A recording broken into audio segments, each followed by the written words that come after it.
Bueno, muchísimas gracias a todos por seguir acá en el evento. La verdad que espectacular. Muy interesante la keynote que vimos recién, ¿no? A mí me encanta este tema de la inteligencia artificial y cómo nos fue explicando Laura en su charla. La verdad que es súper, súper interesante.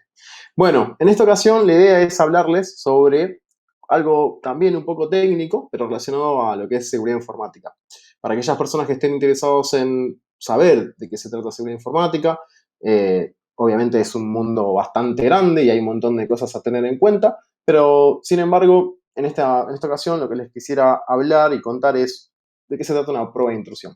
Esta es una de las partes que tiene, digamos, seguridad informática, quizás es una de las partes, si las tuviésemos que dividir, podríamos llamar la parte más ofensiva de lo que es la seguridad informática, pero en la charla vamos a estar hablando sobre algunos conceptos, qué cosas tener en cuenta a la hora de hacer una prueba de intrusión o penetration testing, y por qué es importante hacer pruebas de intrusión, digamos, desde el ámbito empresarial. Es decir, por qué una empresa se beneficiaría por eso, qué es necesario y demás. Bueno, arranquemos. Bueno, en principio, digamos, Marcos hoy no se pudo sumar por diferentes motivos, eh, pero nosotros, bueno, somos Marcos García, que ahí tienen su Twitter y demás. Después estoy yo, acá Maxi Soler, quien está hablando hoy. Muchísimas gracias por estar. Entonces, nosotros hacemos seguridad informática, digamos, tenemos, bueno, en principio Arce, que es nuestro proyecto, el cual nosotros lo que hacemos es brindar servicios a empresas y demás. Nos focalizamos más en lo que es seguridad informática ofensiva, por eso es el contenido de la charla. Bueno, para aquellas personas que se preguntan de qué se trata esto, qué es un penetration testing y demás, en principio un penetration testing es, vamos a contarlo de alguna manera más sencilla. Imagínense que uno saca una foto, ustedes están, no sé, necesitan como ir al médico, sacan una foto y esa foto, digamos, les permite a ustedes identificar cómo están de salud. Bueno, el penetration testing tiene un poco esa relación, es decir, ayuda a que las empresas o los organismos, quien sea, ¿verdad? Pueda saber el nivel de riesgo que tiene su empresa en un momento determinado. Porque estas pruebas de intrusiones, estas pruebas que son, estamos en contra de una aplicación, no sé, puede ser humano también, ahora después vamos a hablar de los diferentes tipos de ejemplos, pero en principio lo que tiene como objetivo es que ustedes conozcan los riesgos y tomen acciones en base a esos riesgos identificados.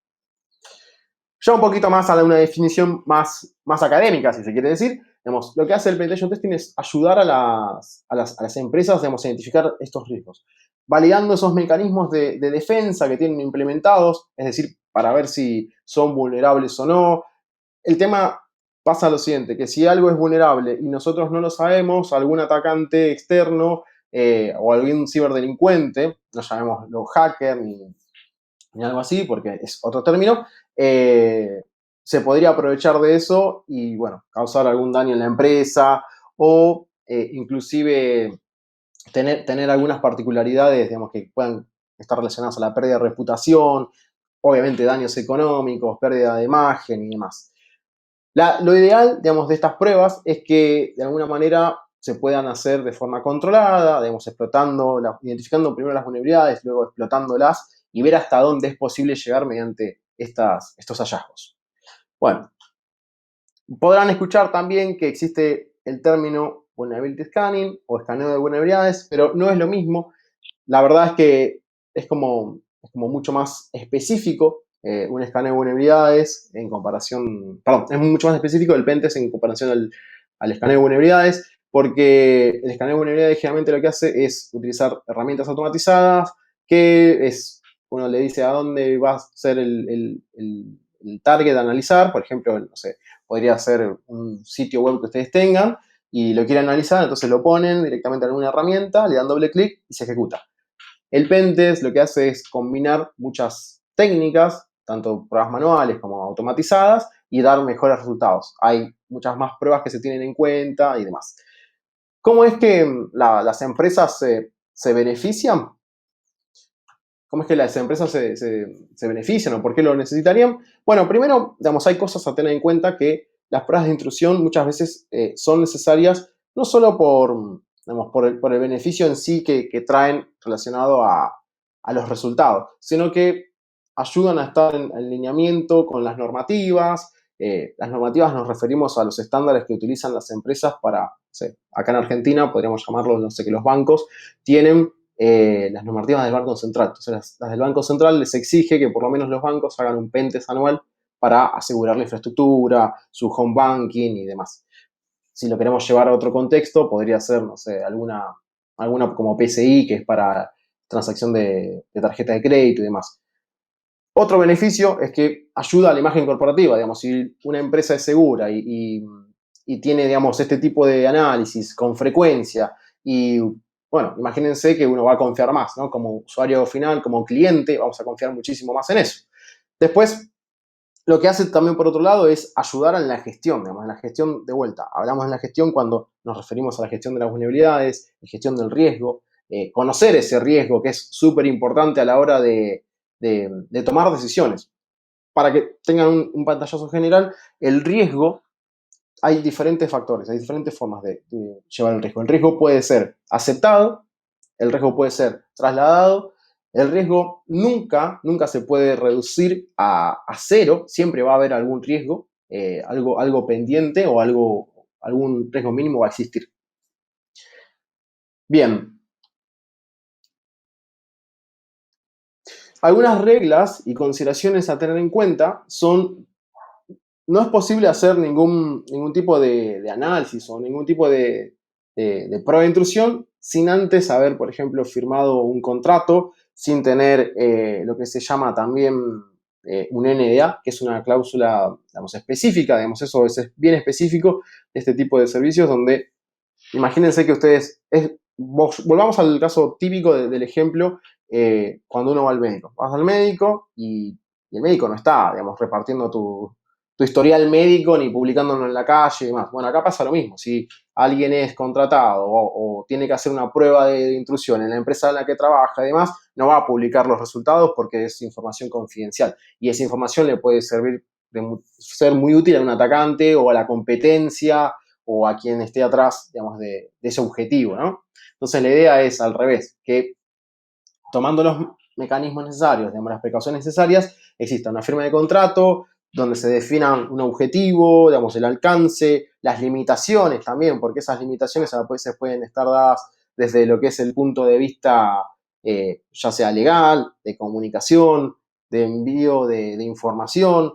Digamos, eso es muy importante, digamos, cómo se va a transmitir la información, ya sea, no sé, que van a utilizar algún canal seguro, o algo, digamos, donde la empresa misma disponga un repositorio y que ustedes se tengan que conectar, o VPN, etcétera, ¿no? Entonces, es súper importante eso, el contrato, un convenio de confidencialidad, que también se llama NDA, para poder iniciar cualquier tipo de estos trabajos. Algo a tener en cuenta, que a mí me gusta mencionar en este punto, es que, bueno, para aquellas personas que conocen lo que es la Ecoparty es un evento que se hace de forma anual. Este año también fue virtual, como la Jump, pero, bueno, no dejó de llevarse a cabo. Hay un área que se llama Avoiding Jail, evitando la cárcel, que lo que hace es juntaron diferentes tipos de personas especialistas, abogados, abogadas, bueno, gente de por ahí más técnica que como nosotros, digamos, como Marcos y yo, y lo que hicieron fue armar contratos modelos, un contrato genérico, como para que puedan ser utilizados en este tipo de trabajos, donde tiene algunas salvedades, algunos puntos importantes a tener en cuenta, y otro tipo de información que son súper útiles. Yo se los recomiendo, me parece que es un recurso muy, muy útil, inclusive para que quienes quieren entender un poco más de qué se trata, se los recomiendo, pues está muy bueno. Bueno, y ahora, digamos, pensándolo desde otro punto de vista, ¿quiénes son las personas que pueden hacer pruebas de intrusión? La verdad que un poco lo mencionábamos recién, tenemos tanto empleados internos como terceras partes podrían tranquilamente hacer pruebas de intrusión sobre el objetivo que esté planteado, ¿verdad? Sobre el alcance que esté puesto en marcha. Eso no es ningún problema, no es ninguna limitancia. La verdad es que para hacer pruebas de intrusión es súper necesario e importante tener conocimiento tanto en técnicas ofensivas como defensivas. ¿Por qué es esto? Porque si tuviésemos que plantearlo en un modo genérico, podríamos decir que existen tres tipos de de personalidades o 3 tipos de aspectos a tener en cuenta a la hora de hacer seguridad. Está la gente que construye, está la gente que de alguna manera rompe lo que los otros construyeron y están los que defienden, digamos, de alguna manera, ¿no? Que, bueno, eso por ahí está más asociado, a veces se asocia a colores, como, no sé, puede ser el equipo rojo, es el famoso equipo de Red Teaming, que son técnicas ofensivas. El equipo azul es el equipo, bueno, el famoso Blue Team también, que está más asociado a técnicas defensivas, que eso va, no sé, puede ser algún, ¿cómo se llama? Puede haber sido, no sé, un centro de monitoreo, un equipo de respuesta ante incidentes y demás. Y después están, bueno, están en el medio, generalmente se conoce como el equipo amarillo, que lo que hacen es ayudar a construir, digamos, son los builders, los que ayudan a construir las aplicaciones y demás, pero siempre con la óptica desde el lado de seguridad, es decir, construyendo desde el principio pensando en seguridad. Por eso siempre es importante, digamos, tener un abanico de conocimiento, que eso nos va a servir mucho para poder, bueno, identificar cómo es que fueron pensadas desde el momento cero la aplicación o el sitio web, llamemos la aplicación, ¿no? En este caso, modo hipotético, pero nos va a servir para saber cómo es que fue pensado, cómo es que el desarrollador lo llevó a cabo, qué cosas tuvo en cuenta a la hora de desarrollarlo, si bueno, pensó en seguridad o no. Esto va mucho en pruebas que se van realizando. Es decir, si de alguna manera el campo que se está utilizando, es decir, imagínense un formulario, el campo que se está utilizando se completa o no con un DNI, bueno, pero por ahí uno podría completar con otro tipo de información. ¿Por qué me limita a que solamente se ponga un DNI? En realidad podría poner otro tipo de información y forzar a la aplicación que funcione de otra manera. Bueno, un poco hablando de los skill sets y qué cosas a tener en cuenta, esto es también importante porque la gente que se dedica a hacer pruebas de intrusión tiene conocimientos en programación, tiene conocimientos en redes, networking, en servidores y obviamente en seguridad. Mientras más skills se tengan, más fácil va a ser eh, poder analizar o entender de vuelta, entender cómo fue armada una infraestructura, cómo fue pensado una aplicación, y qué cosas se tuvieron en cuenta a la hora de llevarlo a cabo, es decir, de desarrollarlo. Para eso también existen, digamos, metodologías. Dentro de las metodologías hay quizás unas 4 o 5 que son las más comunes, llamémosle dentro de las más comunes, después hay 2 que son las más predominantes, pero bueno, esos son metodologías. La metodología es una forma de trabajo, eso está bueno a la hora de llevar a cabo proyectos, porque lo que va a permitir es darle un orden, un marco teórico y práctico en el cual ustedes van a poder comenzar a trabajar. Es decir, ir recorriendo un camino y ese camino les va a ser mucho más sencillo a la hora de llevar a cabo una prueba de intrusión.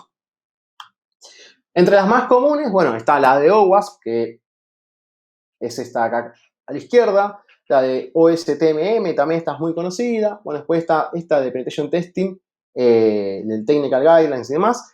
Hay una, digamos, esto en realidad es una certificación, esto es Certified Ethical Hacker, es una certificación que, que en el campo, digamos, de lo que es la seguridad informática es muy conocida, es una certificación que da los conceptos básicos como para poder hacer pruebas de intrusión, es como un camino necesario a recorrer, y después tenemos esta, que es la ISAF, que es Information System Security Assessment Framework, es otra también que se suele utilizar.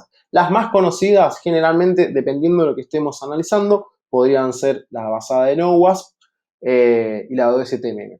Esas son por ahí las más predominantes. Bueno, si tuviésemos que hablar un poco de enfoques, los enfoques son importantes a la hora de tenerlos en cuenta. ¿Por qué? Porque los enfoques son, volviendo al caso, a mí me gusta hablar con ejemplos típicos y comunes, pero volviendo al caso del médico, vos cuando vas al médico o cuando vas a un mecánico, vas al mecánico y le decís, bueno, se me rompió el auto, o quiero que me analices cómo está el auto, quiero que, no sé, que me digas cómo está el auto. Pero el mecánico llega y te dice, mecánico, te dice, pero ¿qué parte querés que analice? ¿Qué de todo? La parte, no sé, la chapa, el motor, no sé, la parte interna. Bueno, en los enfoques está también relacionado a esto, es decir, a cómo nosotros vamos a analizar esto que se está esto que se está teniendo en cuenta, digamos, esto que vamos a analizar, y que de alguna manera nos va a permitir saber qué profundidad va a tener. Bueno, existen tres. Dentro de lo que son estos tres, tenemos Black Box, Gray Box y White Box. La diferencia que existe es que en el primero de todo, en el Black Box, no se tiene conocimiento sobre el target, es decir, sobre el recurso a ser analizado. No, es como que te pueden pasar un IP, te pueden decir únicamente el dominio, o te pueden decir en este rango se va a llevar a cabo el análisis. Después es a descubrir lo que pasa ahí. En lo que es la parte de Greybox, bueno, ahí ya, que es caja gris, ya partimos con cierto conocimiento. Podrían ser, no sé, algunas credenciales, podrían ser, no sé, un diagrama de la infraestructura que se va a analizar. Es como que ya hay o documentación interna de cómo funciona la API, por ejemplo, si estuviésemos hablando de una API, ¿no? Y en la parte de Whitebox, bueno, acá es otro tipo de contenido el que tenemos, es decir, podríamos tener acceso hasta inclusive al código fuente. Fíjense que va en diferentes niveles y esos niveles lo que ayudan es, obviamente, de arriba hacia abajo consume muchísimo más tiempo. Este último consume muchísimo más tiempo, lleva más tiempo de análisis y más. Esto es como generalmente se acostumbra a decir como un atacante sin conocimiento desde Internet, por ejemplo. Y esto por ahí ya es un usuario autenticado, un usuario que tiene acceso a la aplicación, ¿no? Y que, bueno, que puede operar. Entonces, simulamos un atacante con esas condiciones. Y esto ya es alguien que tiene muchísimo más conocimiento, que tiene acceso al código fuente o a documentación interna y demás. Lo ideal a veces es hacer una combinación entre ellos, pero eso depende mucho de los tiempos, del presupuesto, de las capacidades que existan también para llevar a cabo esa prueba de intuición y demás. Bueno, en etapas, recuerden que nosotros hablábamos de estos frameworks de trabajo, de estas metodologías de trabajo, pero si tuviésemos que mencionar las etapas de forma genérica, serían estas 4 o 5 que generalmente van a ver en la mayoría de los lugares. Nosotros le agregamos una, que es esta de acá, pero generalmente son 4 o 5.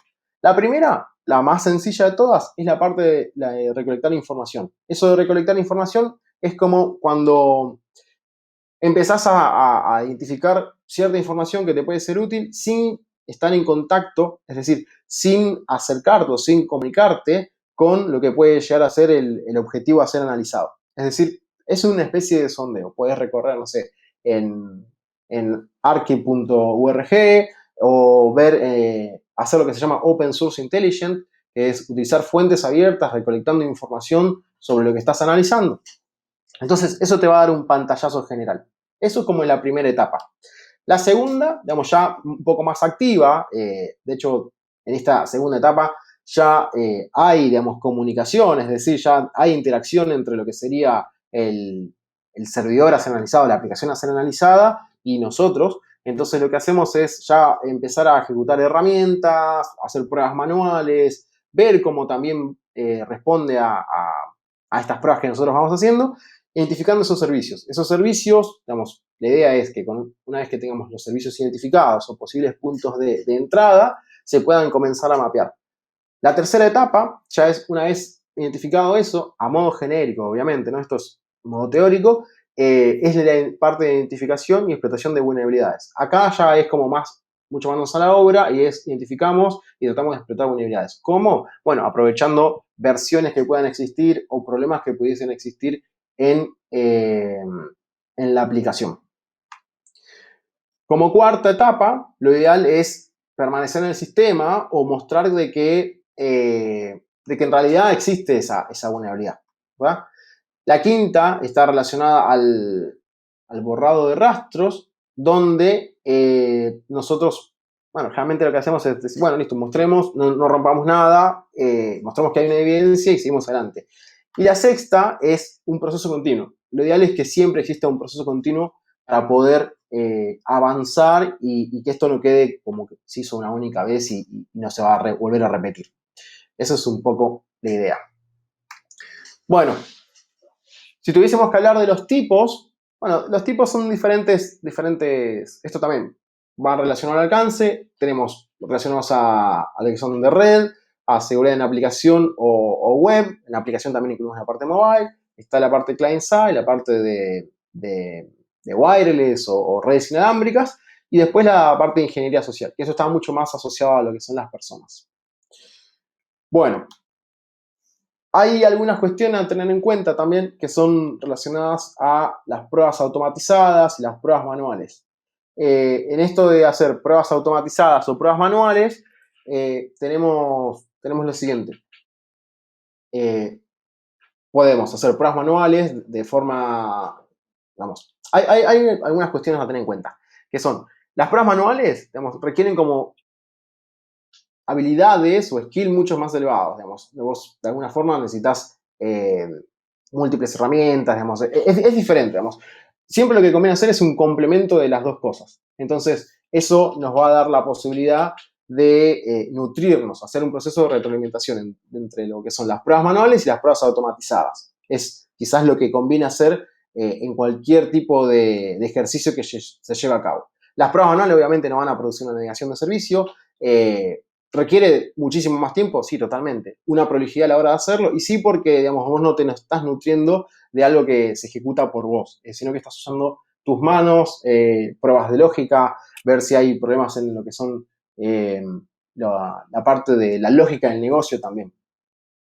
Entonces, lo que son la parte automatizada es mucho más sencillo, porque vos le decís sobre qué es lo que vas a hacer, puede arrojarse falsos positivos, por ejemplo, información o vulnerabilidades que en realidad no existen y que requieren una prueba manual para verificarlo. No requiere memoria porque en definitiva la herramienta te está emitiendo un informe. Y obviamente, digamos, puede generar una negación de servicio o puede generar un problema en lo que se está analizando, porque ejecuta un montón de pruebas que nosotros no las terminamos controlando.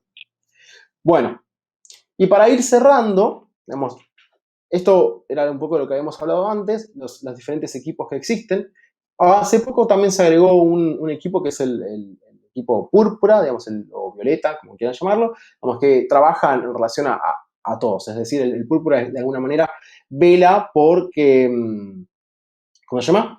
Que toda la información tanto el equipo rojo como el azul se pueda llevar a cabo bien, digamos, que las actividades se lleven a cabo y demás. Bueno, ¿cómo se benefician entre sí? Esto un poquito ya lo estuvimos hablando. Digamos, ¿qué esperar? Digamos, esto también lo estuvimos mencionándolo, digamos, los resultados son súper importantes. A las empresas les va a llevar tiempo, les va a llevar dinero, recursos y demás, pero las pruebas de intuición es algo necesario que tienen que hacer las empresas para saber cómo están. Es decir, les sirve para poder tomar decisiones. Con estos resultados, los gerentes, la gente que está en una posición líder, puede tomar decisiones en base a eso, ¿verdad? ¿Cómo comenzar? Bueno, primero, digamos, hay cosas fundamentales, es desarrollar la creatividad. Es una de las cosas importantes a tener en cuenta.